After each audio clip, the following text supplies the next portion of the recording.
తొలి ఏకాదశి. అసలు తొలి ఏకాదశి ఎందుకు జరుపుకుంటారు అంటే శ్రీ మహావిష్ణువు యోగ నిద్రలోకి వెళ్ళే రోజు కాబట్టి మనం ఈ రోజును తొలి ఏకాదశిగా జరుపుకుంటారు. మనకు టోటల్గా 24 ఏకాదశులు అనేటివి ఉంటాయి. అధిక మాసం వస్తే 26 ఏకాదశులు వస్తాయి. అయితే ఆషాఢ మాసంలో వచ్చే ఏకాదశిని మనం మొదటి ఏకాదశిగా గుర్తిస్తాము.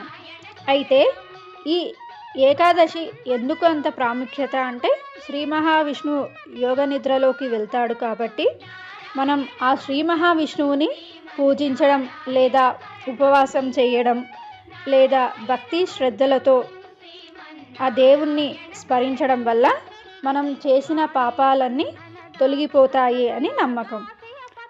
అలాగే ఈ ఆషాఢ మాసంలో అధికంగా వర్షాలు కూడా ఉంటాయి. మనము సైన్స్ పరంగా చూసుకుంటే ఈ ఆషాఢ మాసంలో జీర్ణ వ్యవస్థ అనేది కొద్దిగా మందగిస్తుంది.